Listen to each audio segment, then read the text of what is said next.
세 가지 영물의 심판, 탐욕의 수렁에 빠진 이들을 향한 서슬퍼런 복수.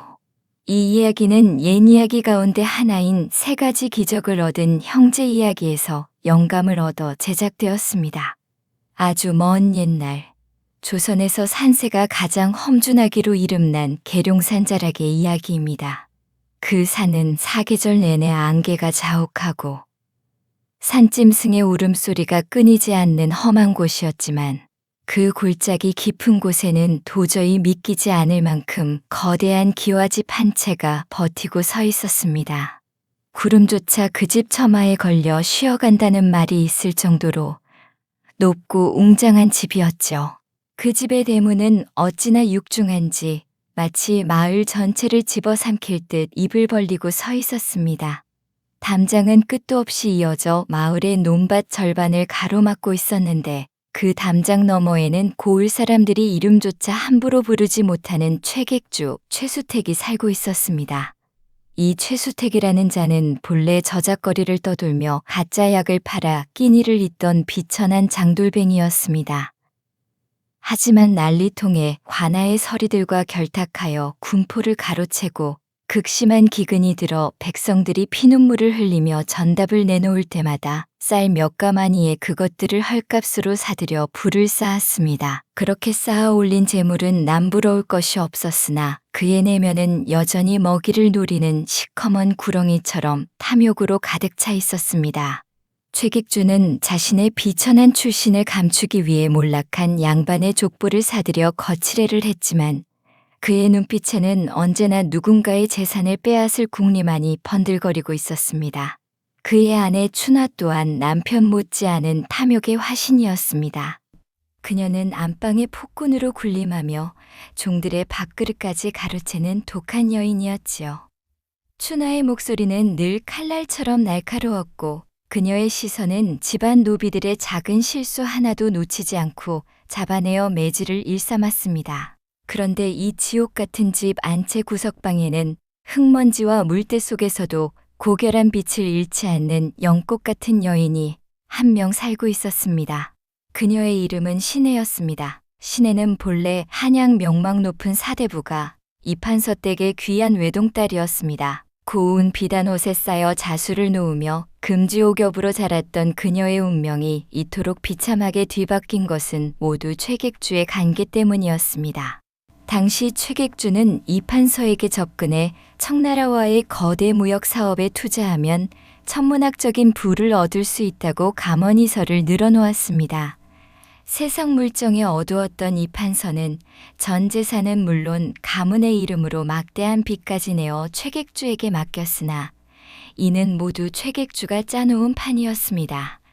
투자는 처참하게 실패했고 이판서는 빚더미에 올라앉아 가문이 산산조각 났습니다. 게다가 최객주가 이판서에게 제안한 청나라 무역 사업은 단순히 돈을 벌기 위한 수단이 아니었습니다. 그는 이판서가 투자한 자금으로 청나라에서 들여올 물품 목록 속에 당시 엄격히 금지되었던 군수물자들을 몰래 끼워 넣었습니다.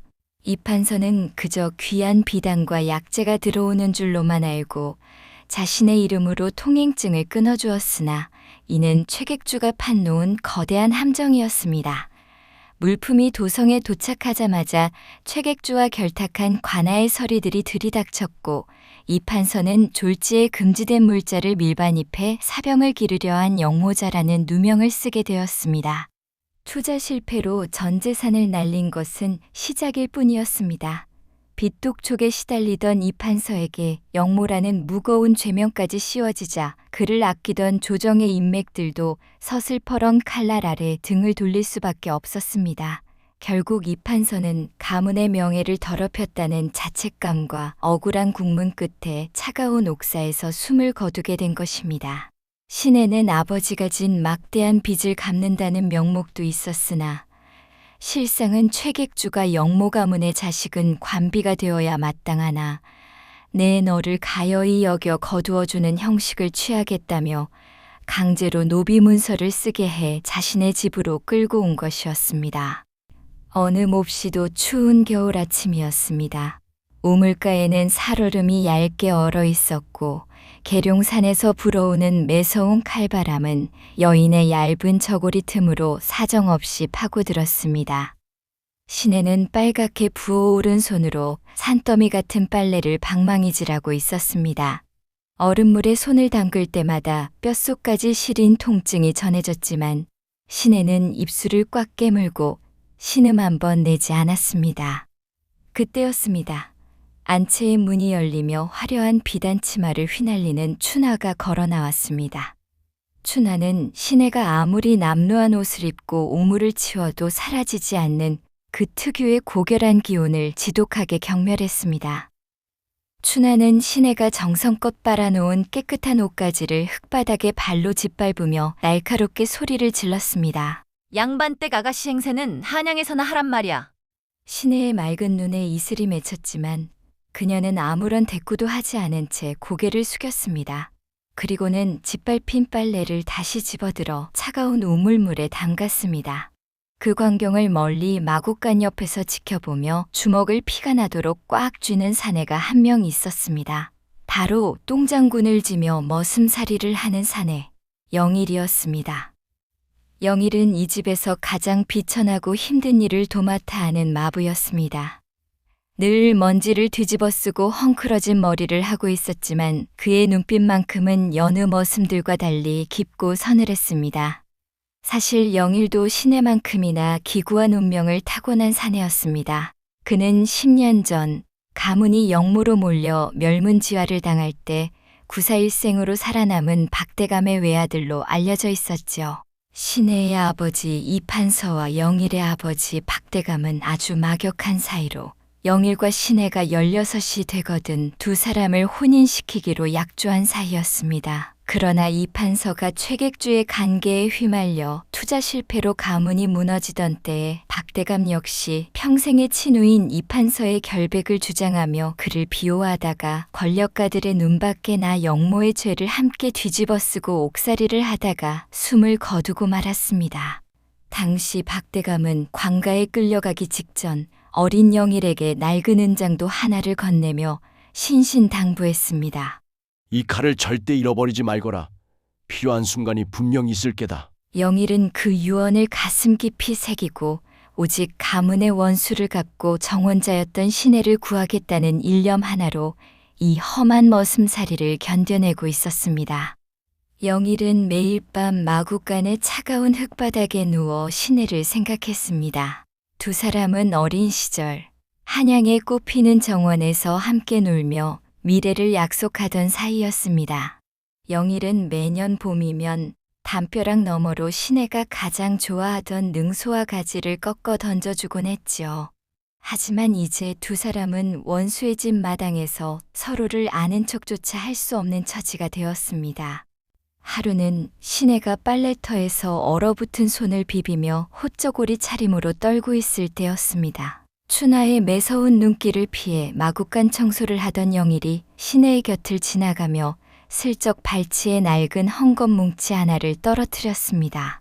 시내가 조심스레 그것을 펼쳐보자 안에는 영일이 산에서 몰래 따온 따뜻한 산수유 열매 몇 알과 함께 정갈하게 수놓아진 빛바랜 비단 손수건 한 장이 들어 있었습니다. 그 손수건은 10년 전 두 사람이 한양의 정원에서 마지막으로 헤어지던 날 시내가 영일에게 건넸던 능소와 자수가 놓인 손수건이었습니다. 시내는 눈시울이 뜨거워졌습니다. 모진 세월 속에서도 영일이 이 손수건을 품에 간직하며 자신을 찾아왔음을 깨달았기 때문입니다. 시내는 빨래 방망이질 소리에 맞춰 나직이 읊조렸습니다. 오라버니, 아직도 이 비천한 것을 기억하고 계셨습니까? 그날 밤 석가래 아래로 스며드는 달빛을 등지고 두 사람은 마구간 기둥 하나를 사이에 둔 채 등을 맞대고 앉았습니다. 얼굴을 마주할 수는 없었으나 서로의 온기만으로도 충분했습니다. 영일은 거친 손으로 나무 기둥을 쓸어내리며 시내가 들리도록 작게 속삭였습니다. 시내야, 능소하는 비바람이 불어도 꺾이지 않고 높은 곳을 향해 피어난다 했다. 너 또한 이 지옥 같은 곳에서 무너지지 말고 견뎌다오. 내가 반드시 발에 묻은 진흙을 닦아내고 다시금 꽃길을 걷게 할 것이니 신혜는 영일의 목소리를 가슴에 새기며 조각난 옥비녀 대신 그 손수건을 가슴팍 깊숙이 집어넣었습니다. 비록 몸은 노비의 신분이었으나 그 순간만큼은 세상 그 어느 귀한 집 아가씨보다 따뜻한 사랑을 느끼며 다시 일어설 용기를 얻었습니다. 채객주의 아내 춘하는 신혜를 괴롭히는데 도 같은 여인이었습니다. 그녀는 일부러 영일이 치운 말똥을 신혜에게 손으로 직접 옮기게 하거나 영일이 끄는 마차 뒤를 신혜가 맨발로 뛰어오게 하며 두 사람의 자존심을 짓밟았습니다. 영일은 그때마다 가슴이 찢어지는 것 같았지만 신혜를 위해 참아야 했습니다. 신혜야, 내가 반드시 너를 여기서 구해낼 것이다.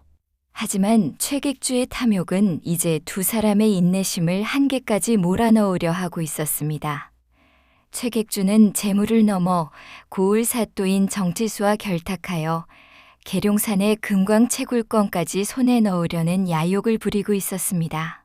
그리고 그 탐욕의 도구로 점찍은 것이 바로 신혜였습니다. 사또 정치수가 여색에 밝다는 점을 이용해 신혜를 사또의 수청을 들게 강요할 작정이었습니다. 최객주는 어느 날 저녁 인자한 척 가면을 쓰고 신혜를 자신의 서재로 불렀습니다. 침침한 촛불 아래 최객주의 그림자가 괴물처럼 일렁였습니다. 최객주는 매끄러운 목소리로 신혜에게 사또의 수청을 들 것을 제안했습니다. 그것이 너의 신세를 면하는 길이라며 혀를 굴렸지요. 하지만 신혜는 물러서지 않았습니다. 목에 칼이 들어와도 사또의 놀이개는 되지 않겠습니다. 신혜의 목소리는 가늘게 떨렸지만 그 안에 담긴 의지는 서리발처럼 차가웠습니다.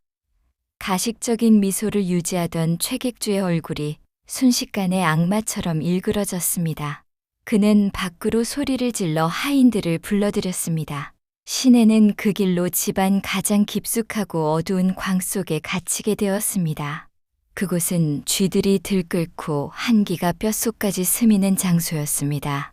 춘하는 집안 노비들에게 엄포를 놓았습니다. 누구든 전연에게 물 한 모금이라도 주는 자는 다리를 분질러 내쫓겠다고 말입니다.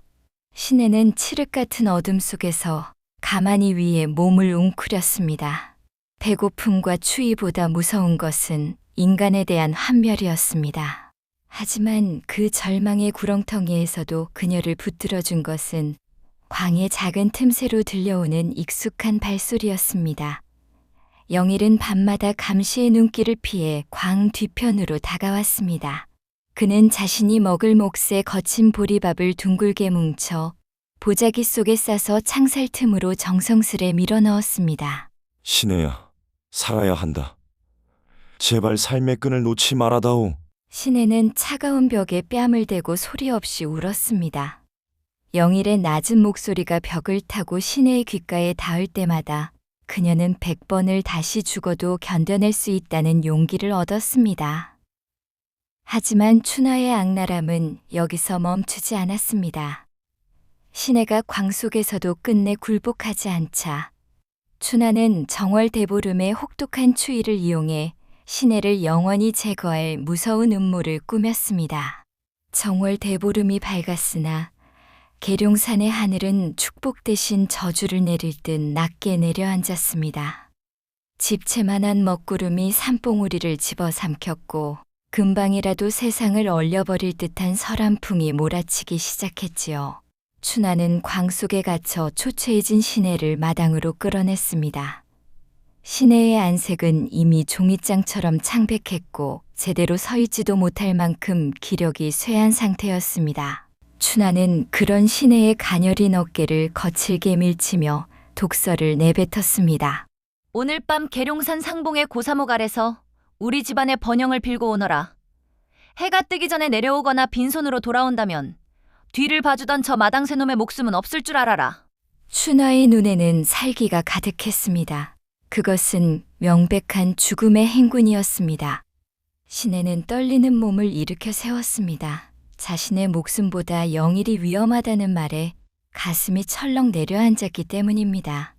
신혜는 얇은 무명 저고리 하나만 걸친 채 집신조차 제대로 신지 못한 발로 계룡산의 험준한 산길을 향해 걷기 시작했습니다. 그 뒷모습을 먼발치에서 지켜보던 영일의 눈에는 핏발이 섰습니다. 당장이라도 따라 나서고 싶었지만 영일이 또 뒤를 봐줄지도 모른다고 예상한 춘하가 영일을 마구간 기둥에 밧줄로 묶어둔 탓에 꼼짝도 할 수 없었습니다. 시내가 산 중턱에 다다랐을 때 하늘에서는 기다렸다는 듯 주먹만한 눈송이가 쏟아졌습니다. 산길은 순식간에 발목까지 차올랐고 칼바람은 시내의 살점을 도려내듯 사방에서 휘몰아쳤습니다. 한 걸음을 뗄 때마다 죽음의 그림자가 발등을 타고 올라왔으나 시내는 오직 마구간에 묶여있을 영일의 얼굴만을 떠올리며 정신을 다잡았습니다. 발가락은 이미 감각이 사라진 지 오래였고 눈물이 뺨에서 얼어붙었습니다. 그렇게 정상북은 생명이 살 수 없을 것 같은 벼랑 끝 고사목 아래에 다다랐을 때였습니다. 시내의 눈에 눈더미 속에 파묻힌 누더기 차림의 노승 한 분이 보였습니다. 노승은 이미 숨이 멎은 듯 안색이 푸르스름하게 변해 있었고 그를 덮은 눈은 걷잡을 수 없이 쌓여가고 있었습니다. 시내는 자신의 처지도 잊은 채 노승에게 기어갔습니다. 그녀는 떨리는 손으로 자신의 겉옷을 벗어 노승의 몸을 감쌌습니다. 불을 피울 도구도 몸을 녹일 공간도 없었기에 시내는 주저없이 자신의 입술을 깨물었습니다. 그리고는 따뜻한 핏방울을 노승의 마른 입술 사이로 흘려넣었습니다. 그것으로 모자라 시내는 차가운 노승의 몸을 꼭 껴안았습니다. 스님, 제발 사셔야 합니다. 시내의 간절한 기도가 눈보라를 뚫고 하늘에 닿은 것일까요? 새벽녘, 동이 트기 직전 기적이 일어났습니다. 시내의 품 안에서 온기가 돌기 시작하더니 갑자기 주변의 눈보라가 씻은 듯이 멎고 은은한 향기가 진동하기 시작했습니다. 그리고 시내가 안고 있던 노승의 모습이 눈부신 금빛 광채와 함께 거대한 신령으로 변했습니다. 참으로 지극하구나. 사람이 짐승보다 못한 세상이라 하나 너 같은 아이가 있어 이 산의 정기가 썩지 않는구나. 산신령은 인자한 미소를 지으며 허공에서 3가지 신비로운 영물을 꺼내 시내의 손에 쥐어주었습니다. 이것은 하늘이 내리는 선물이다. 잘 듣거라. 첫 번째는 이 꽃무늬 멍석이다. 선한 자가 펴면 눈부신 대궐이 솟으나 악인의 발이 닿는 순간 지옥의 수렁이 될 것이다. 두 번째는 이 녹그릇 표주박이다. 굶주린 자에겐 식복을 주나 탐욕스러운 자에겐 말벌을 토해낼 것이다. 마지막으로 이 금젓가락이다. 이것으로 표주박을 두드리면 하늘의 신장을 부를 수 있으니 원통함을 푸는 데 쓰거라. 정신을 차린 시내가 보물을 받아들자 어느새 산신령은 안개처럼 사라졌습니다. 그리고 저 멀리서 시내야 하는 비명이 들려왔습니다. 온몸이 상처투성이가 된 영일이 눈을 헤치며 나타난 것이지요. 영일은 자신을 옥죄던 밧줄을 끊고 밤새 산을 뒤져 시내를 찾아낸 것이었습니다. 두 사람은 눈밭 위에서 서로를 확인하고 뜨겁게 껴안았습니다. 시내는 영일과 함께 보물을 가지고 산 아래 벌판으로 내려왔습니다. 그녀가 꽃무늬 멍석을 펴자 하룻밤 사이에 기적처럼 웅장한 기와집이 솟아올랐습니다. 시내는 표주박에서 쏟아지는 김이 모락모락 나는 쌀밥으로 고을의 굶주린 백성들을 먹이기 시작했습니다. 백성들은 눈물을 흘리며 시내 앞에 절을 했습니다. 시내와 영일은 그렇게 마을의 가난한 이들을 모두 불러 모아 따뜻한 밥과 이부자리를 내어주며 며칠을 보냈습니다. 하지만 이 소식은 곧 최객주와 사또 정치수의 귀에 들어갔습니다. 호련히 사라져버린 두 사람을 눈에 불을 켜고 찾던 최객주는 마침내 시내와 영일의 소식을 듣고 탐욕에 눈이 뒤집혔습니다. 최객주는 관아의 포졸들을 이끌고 들이닥쳐 시내를 거칠게 밀치고 보물을 강탈했습니다. 이것은 우리 집안 제사를 지내러 가서 얻은 것이니 내 것이다. 최객주는 비열하게 웃으며 시내와 영일을 다시 끌고 갔습니다. 그리고 최객주는 정치수와 함께 이번에는 시내가 요상한 물건으로 고을 사람들을 현혹했다는 죄목을 씌워 평생을 옥에서 썩어가도록 만들어버릴 작정이었습니다. 신혜는 다시 차가운 지하 옥사에 갇혔습니다. 하지만 그녀의 손안에는 산신령이 준 마지막 보물, 금젓가락이 숨겨져 있었습니다. 최객주 무리가 집에 들이닥치던 순간 신혜는 잽싸게 금젓가락을 저고리 안쪽에 숨겨두었습니다. 관아의 지하 옥사는 죽음보다 더한 정적에 잠겨 있었습니다.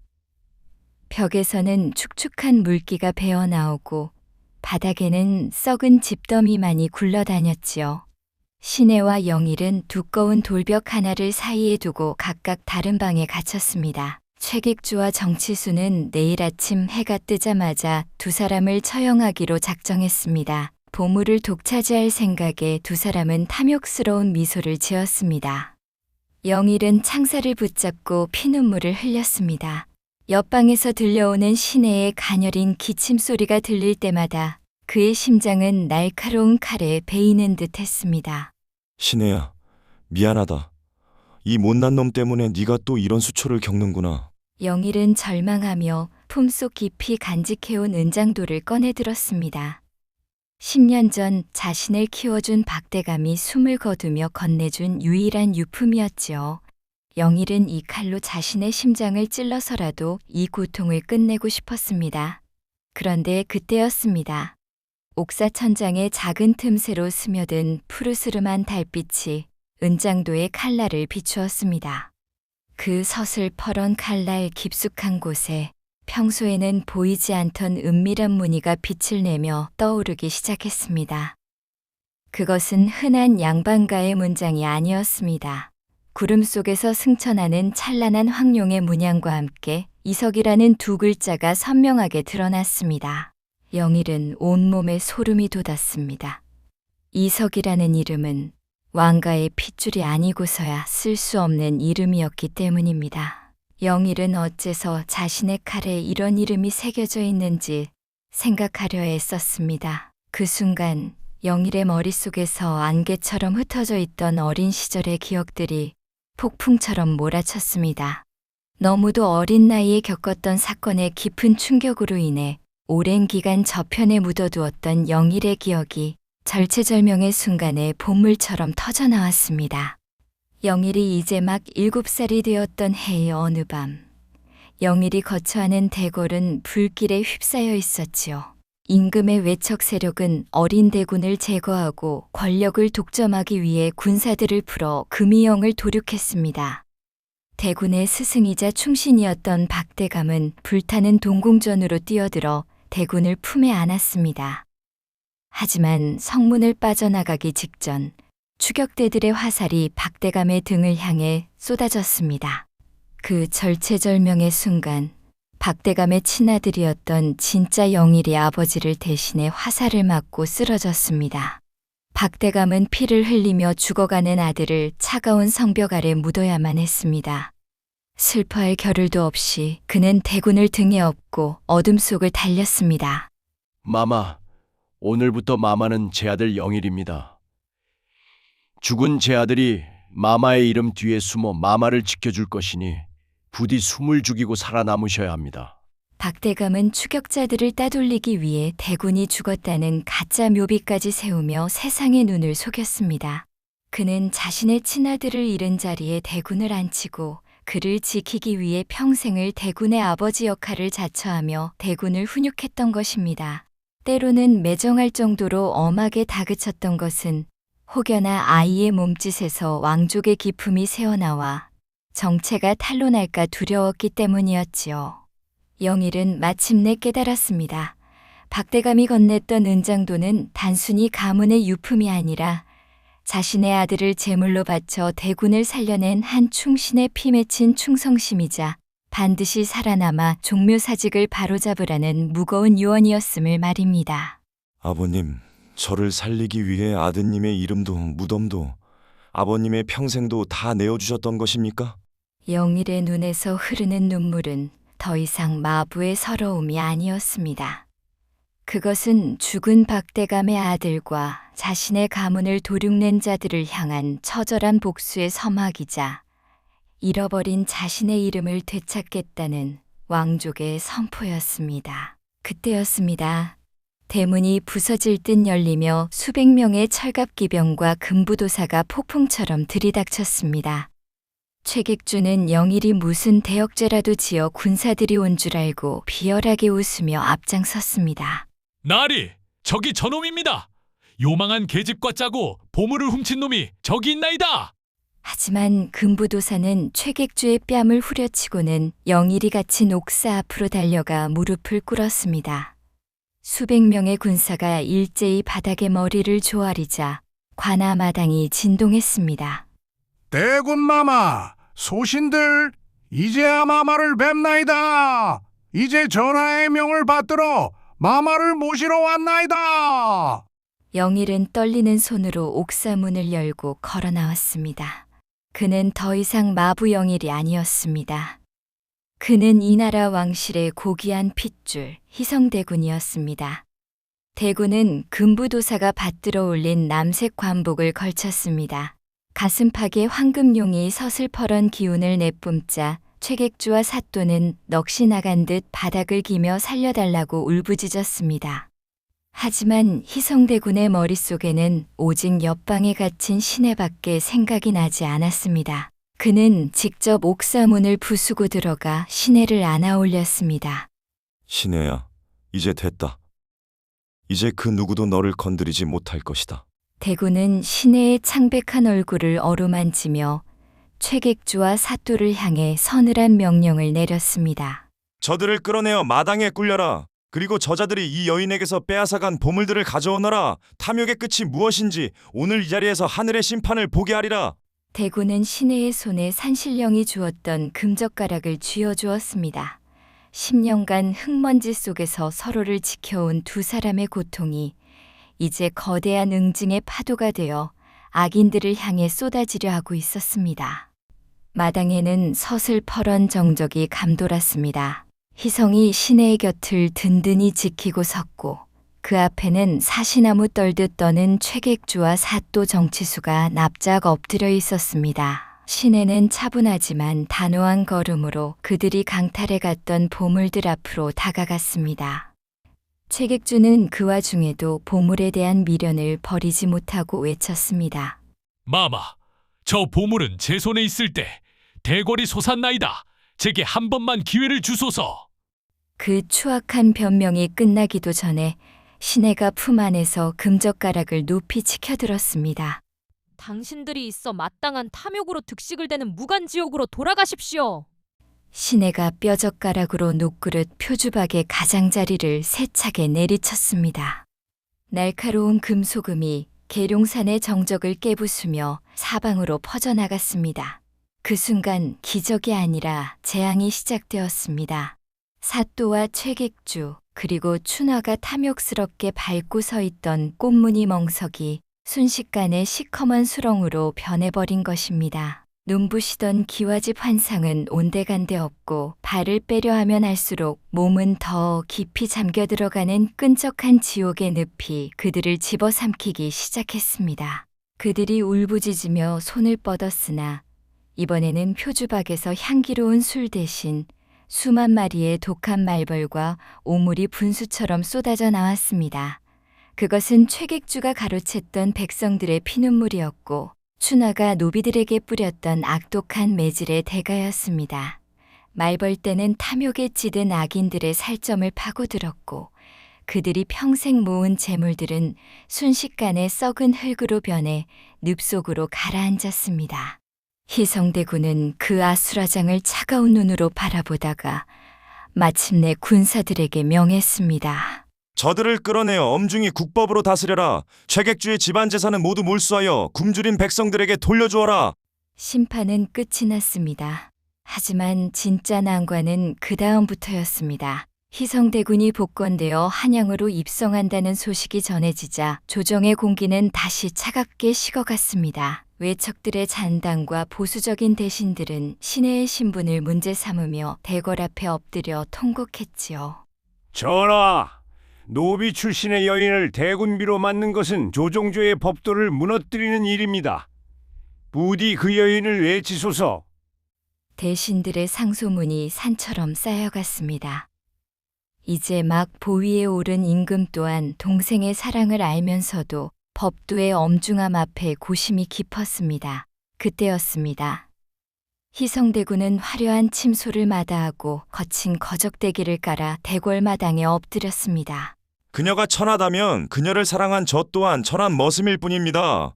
그녀를 인정하지 않으신다면 저를 다시 계룡산의 마부로 보내주옵소서. 희성의 간청은 사흘 밤낮을 이어졌습니다. 무릎에서는 피가 배어나왔고 목소리는 갈라져 형체를 알아보기 힘들 정도였지요. 바로 그때 뜻밖의 소식이 대궐로 날아들었습니다. 계룡산 백성 수천 명이 연명장을 써서 한양까지 달려온 것이었습니다. 최객주의 수탈에서 자신들을 구해준 신혜를 계룡산의 성녀라 칭송하며 그녀를 지지하는 백성들의 절규가 궁궐 담장을 넘었습니다. 임금은 백성들의 진심과 동생의 절절한 사랑에 결국 눈시울을 붉히고 말았습니다. 신분이 무엇이더냐? 사람의 마음을 얻는 자가 곧 천하를 얻는 법임을 내 동생이 보여주었구나. 마침내 혼례의 날이 밝았습니다. 신혜는 누구보다 아름다운 한복을 입고 섰습니다. 희성대군 역시 이제는 늠름한 대군의 모습을 하고선 신혜의 곁에 위풍당당하게 섰습니다. 두 사람의 혼인을 축복하기 위해 삼삼오오 모인 마을 사람들이 모두 환히 웃으며 축복했습니다. 한편 늪속으로 가라앉았던 최객주와 춘하는 구사일생으로 목숨은 건졌으나 그것은 오히려 살아있는 지옥의 시작이었습니다. 전 재산이 썩은 흙으로 변해 몰수당한 최객주는 온몸에 말벌에게 쏘인 흉측한 자국을 평생 훈장처럼 달고 살게 되었습니다. 그는 자신이 그토록 멸시하던 거짓골이 되어 저작거리를 떠돌며 매일같이 내 보물멍석이 어디 갔느냐며 허공을 향해 소리 지르는 광인이 되었습니다. 춘하 또한 비참함을 면치 못했습니다. 집안 노비들의 밥그릇까지 가로채던 그녀는 이제 동량 한 그릇을 구걸하기 위해 옛 종들 앞에 무릎을 꿇어야 하는 처지가 되었습니다. 평생 남을 매질하던 그 손은 이제 매서운 추위 속에 갈라져 피가 맺혔고 사람들은 그녀를 볼 때마다 탐욕의 끝이 얼마나 허망한지를 가르치는 살아있는 본보기로 여겼습니다. 한편 신혜와 희성대군은 궁궐의 화려함에 안주하지 않았습니다. 최객주의 탐욕이 서려있던 그 육중한 기와집은 허물어져 백성들을 위한 글방과 약방이 되었고 신혜는 직접 약재를 다려 가난한 이들의 병을 돌보았습니다. 희성과 신혜는 산신령에게 받은 영물들을 다시 계룡산 깊은 동굴에 봉인했습니다. 더 이상 사람의 마음을 시험하는 보물이 없어도 그들의 어진 마음씨 자체가 세상을 밝히는 가장 큰 보물이 되었기 때문입니다. 두 사람은 평생 서로를 아끼며 백성들의 눈물을 닦아주는 어진 왕족으로 살았습니다. 계룡산 자락에는 지금도 봄바람이 불면 이름 없는 마부와 고결한 여인이 나누었던 그 애틋하고도 장엄한 사랑의 이야기가 능소와 향기를 타고 전설처럼 흘러다니고 있습니다. 이 이야기는 우리에게 소중한 교훈을 남깁니다. 탐욕으로 쌓아 올린 공든탑은 제 아무리 높더라도 결국 스스로의 무게에 무너질 수밖에 없으며 진실한 사랑과 꺾이지 않는 의지는 신분이라는 차가운 장벽조차 녹여내어 반드시 기적 같은 봄을 가져온다는 사실을 말입니다. 두 사람의 삶은 시대를 넘어 정의와 사랑이 결코 패배하지 않는다는 영원한 증명이 되었습니다. 오늘 이야기는 여기까지입니다. 여러분, 오늘 들려드린 신혜와 영일의 파란만장한 이야기 어떻게 들으셨나요? 가장 낮은 곳에서 똥장군을 지면서도 서로를 향한 능수와 같은 마음을 꺾지 않았던 두 사람.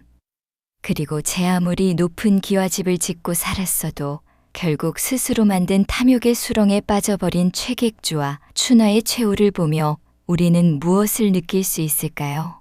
산신령이 신혜에게 주었던 세 가지 보물은 사실 신혜가 가진 희생과 자비라는 마음의 거울이 형상화된 것은 아니었을까요? 만약 여러분의 손에 선과 악을 구분하는 그 꽃무늬 멍석이 쥐어진다면 그 위에는 화려한 대궐이 솟아오를까요? 아니면 숨겨둔 욕심이 드러나는 수렁이 펼쳐질까요?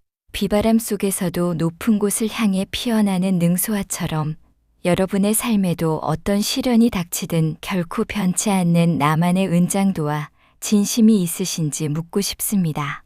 오늘 이야기가 여러분의 마음속에 작은 울림이 되었다면 여러분이 생각하는 진정한 보물은 무엇인지 댓글로 나누어 주세요. 시청해 주셔서 감사합니다. 다음 이야기도 궁금하시다면 구독과 좋아요 부탁드립니다.